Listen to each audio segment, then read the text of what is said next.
কলকাতা বাবুদের বাবুগিরি দেখার পরে কি পরিণতি হয়েছে, সেই সাঁওতাল কিভাবে তার বিদ্রোহ জানাচ্ছে, শুনুন তার ভাষায়। বাবু মশাই, বাবু মশাই, তোরা তা বিলিতি দিয়ে মদ্য খাস, মোরা পান্তা পুষাই খাই। ও বাবু মশাই, তোরা বিলেতি দিয়ে ডিংস করিস, মোরা পান্তা পুষাই খাই।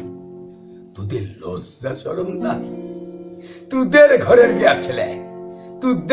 মেয়া ছেলে মদ খাইয়া রাস্তায় পর বোতল ছড়ে, আরে মুদের ঘরে মেয়া ছেলে সাজের বেলায় তুলসী তলায় পিদিম ধরে। বাবু মশাই, সাজের বেলায় তুলসী তলায় পিদিম ধরে।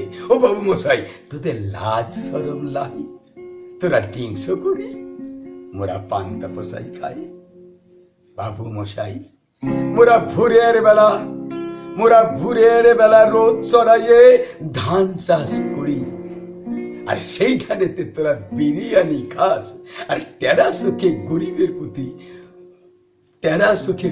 প্রতি আর চোখে তাকাস। বাবুসাই, তোদের লাজ শরম নাই? তোরা বিলিতি দিয়ে ডিংস করিস, মোরা পান্তা পোষাই খাই।